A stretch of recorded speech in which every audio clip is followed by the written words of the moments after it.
Salut, c'est Philippe. Eh bien, ça y est, le chauffage est reparti. Là, ce matin, il y avait 1,5, 2 degrés. Là, je suis en Bretagne, là, donc il fait pas non plus trop très froid, mais bon, voilà, ça a bien descendu et bon. Alors du coup, ta chaudière s'est remise en route. Ton radiateur, enfin tes radiateurs se sont remis à chauffer, et puis là tu t'es aperçu que t'avais un ou deux radiateurs qui chauffaient pas, ou qui avaient du mal à chauffer, ou qui chauffaient pas du tout. T'entends un petit peu d'air dans tes tuyauteries, tout ça. Donc voilà, on va refaire une petite mise au point de tout ça pour repartir du bon pied, pour repartir sur une bonne année au niveau de ton chauffage. Voilà, donc on va regarder un petit peu, tiens, voilà, sur mon radiateur, ça c'est un radiateur en fonte, ça chauffe super bien, le radiateur en fonte. Et là, tu vois, j'ai une installation assis. Et là, j'avais mis l'année dernière une vanne thermostatique avec, tu vois, une tête thermostatique. Donc ça, faut savoir que tu peux les adapter, hein. Si t'as un radiateur, si t'as une vieille installation de chauffage avec des vieilles têtes manuelles, tu peux réadapter une vanne thermostatique avec des têtes thermostatiques. Ça, y a pas de souci, hein. Le tout, c'est d'avoir le bon diamètre, le bon départ, le bon entraxe, tu vois. Et puis, y a pas de souci. Donc voilà. Donc ça, c'est pour le petit truc. Voilà. Donc là, tu as ta tête thermostatique. Alors déjà, dans un premier temps, si ton radiateur il chauffe pas, tu regardes si ta tête est ouverte déjà. Bon, voilà. Donc si ta tête est ouverte et puis qu'il chauffe toujours pas, là ce que tu fais, tu démontes ta tête. Toi, moi j'avais déjà dévissé. Tu démontes ta tête thermostatique. Et au bout de ta tête thermostatique, tu vas trouver, attends, je vais approcher, tu vas trouver un petit piton, tu vois. Ça, c'est ta tête thermostatique, c'est qui pousse le clapet de ta vanne, en fait. Alors, tu vois, tu vas l'actionner, et là, tu vas sentir, ça fait un genre de ressort. Si ça fait ressort, c'est que ça fonctionne. En fait, c'est que ta vanne est bonne. Par contre, si tu pousses le piston, et puis qu'il revient pas, c'est que ton clapet est bloqué. Idem, si tu vois ton clapet, il est complètement enfoncé et puis que tu n'arrives pas à le faire revenir, hein, donc tu prends la pince, à ce moment-là, tu vas prendre la pince et tu vas le tirer. En fait, s'il n'actionne pas, s'il ne fait pas ressort, c'est qu'il est bloqué. De toute façon, il est bloqué. Alors, soit qu'il est bloqué complètement, il est complètement poussé. Donc voilà, la flotte elle passe pas puisque ton clapet à l'intérieur il est fermé.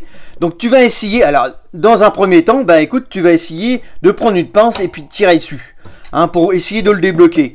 Ensuite, si tu vois que tu y arrives pas, s'il est vraiment dur, tu peux pas, tu vas essayer de donner des petits coups dessus comme ça pour essayer de le débloquer. Alors, moi ça m'est déjà arrivé, il se peut que tu arrives à les débloquer, hein. Moi ça m'est déjà arrivé de les débloquer. Donc tu le tires avec la pince ou tu le tapes et puis qu'il revient. Après, le mieux c'est de pas y toucher. Le mieux c'est de pas y toucher et puis changer ta vanne. Parce que en fait ta vanne elle est grippée, elle est bloquée, tôt ou tard de toute façon elle va te péter dans les pattes, hein.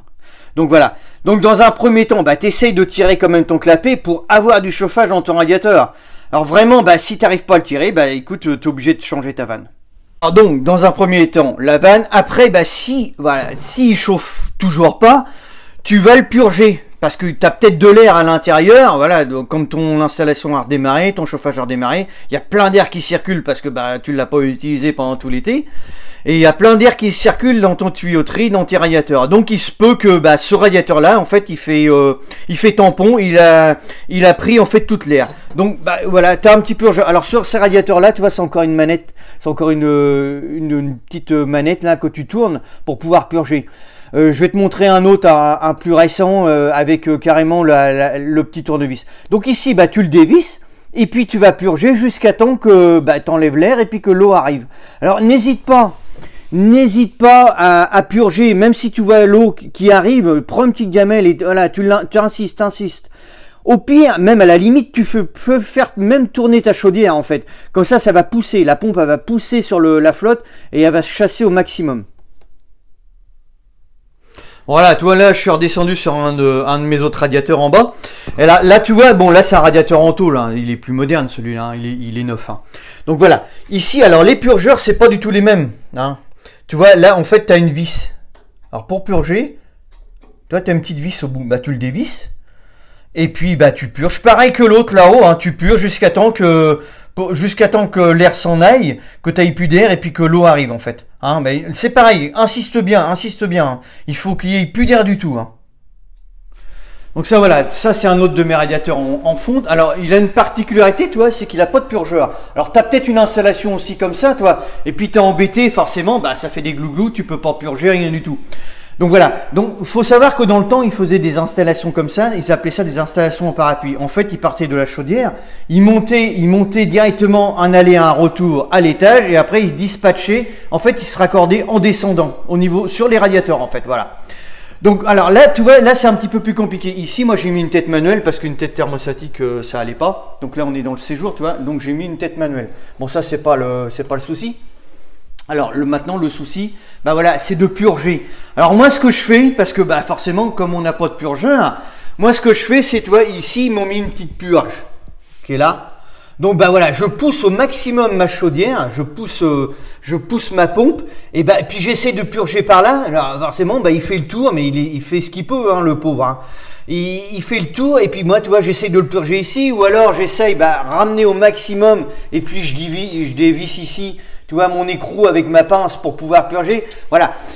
C'est compliqué, là je dois te dire que c'est compliqué, je sais que c'est compliqué parce que j'ai tout le temps des glouglous, donc bah en fait la purge ça se fait pas en 2 minutes, hein. Voilà, ça se met, je veux dire quand je remets mon chauffage en route, tu galères pendant une semaine parce que bah tu as toujours de l'air. En fait le problème c'est que tu as toujours de l'air dans ces radiateurs là, parce que bah voilà, et ça, t'as pas de purgeur, bon tu as quand même un thé de réglage, tu vois, là il y a quand même un thé de réglage, heureusement. Comme ça, bon, on peut quand même le fermer de chaque côté, hein, sur l'aller puis sur le retour.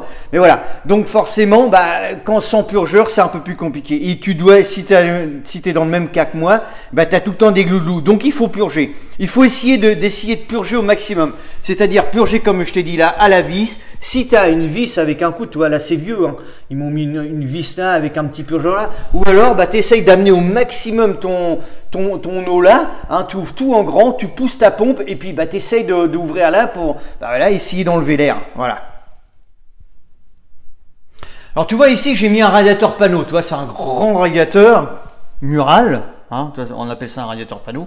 Donc là c'est le même souci. Alors pourquoi? Parce que voilà ma chaudière est de l'autre côté, mais voilà mon installation monte dans mon couloir et elle redescend. Alors ici il faut savoir que là derrière c'est le couloir et les tuyaux sont au plafond. Ils redescendent le long du mur et ils arrivent ici. Tu vois, j'ai traversé le mur et ils arrivent ici pour alimenter mon radiateur. Là c'est le retour et puis tu as la tête thermostatique. Là c'est l'aller. Mais le problème c'est quand la flotte elle arrive là, le fluide arrive là. En eau chaude, tu vois, là il faut qu'elle monte complètement faut que ça fasse le tour pour pouvoir chauffer le radiateur, tu vois. Donc là j'ai un petit problème aussi, bah j'ai toujours des glouglous aussi. Alors là bah je me suis pas embêté, hein, forcément, bah écoute, là j'ai mis un purgeur, tu vois, le purgeur il est là. Donc bah quand mon installation tourne, comme ma pompe pousse, bah tu vois, en même temps bah je purge. Donc là ça fait 2 jours que je le purge. Bon, il n'y a pas beaucoup de glouglou, il y a un petit peu de glouglou, mais voilà, c'est toujours embêtant. Donc voilà, donc au fur et à mesure, bah peut-être 2 fois, ouais voilà, ça fait déjà 2 ou 3 fois que je le purge. Mais, ouais, mais le soir tu l'entends parce que là ça redémarre. Donc là il n'est pas démarré parce qu'il fait bon là, cet après-midi il fait bon, donc le chauffage il redémarre pas. Mais voilà, le soir ça redémarre et hop, je rentre les glouglous, donc je reprends ma petite gamelle et puis mon tournevis et puis tu vois là, bah avec au niveau du voilà, avec le purgeur là, bah, j'ouvre et puis bah, je purge au fur et à mesure. Bon voilà, bon t'as vu c'est pas bien compliqué, mais bon voilà, à la mise en route, bah il y a quand même quelques petits trucs à faire. Forcément, bah ton installation elle a pas tourné depuis 2 ou 3 mois, donc voilà, il y a toujours des petits trucs à revoir. Donc t'as vu, donc là pour tes vannes thermostatiques, si tes radiateurs fonctionnent pas, tu dévisses ta tête, voilà, tu actionnes le petit piton pour décoller le clapet et puis voilà. Donc voilà, après tu vois si vraiment bah t'as beaucoup d'air comme je t'ai montré tout à l'heure, beaucoup d'air dans ton installation, bah il faut purger. De toute façon il n'y a pas de mystère, il n'y a pas 50 trucs, il faut purger. Donc tu fais tourner ta pompe, tu forces au maximum et tu purges jusqu'à temps que tu n'aies plus d'air. Si tu l'as pas aujourd'hui, tu l'auras demain ou après-demain ou le surlendemain. Mais bah voilà, au bout d'une semaine, bah tout ton air. Oublie pas, c'est de remettre un petit peu d'eau dans ta chaudière aussi, hein, dans ton installation, hein, parce que forcément ton mano, ton installation elle va baisser, hein, donc ton mano il va baisser, au lieu d'être à 1,5 kg, 2 kg, bah, il va redescendre. Donc oublie pas de remettre un peu d'eau et puis voilà, bah voilà, c'est De toute façon, c'est le seul moyen qu'on a voilà, pour enlever l'air de l'installation et puis retrouver une installation qui fonctionne bien. Voilà. Écoute, si cette vidéo a pu t'aider, tant mieux. Et puis, bah écoute, partage, abonne-toi. Et puis moi, je vais continuer à travailler parce que là, je suis en plein boulot. Et puis bah, je te redis à la prochaine. Et puis, ciao, ciao, salut.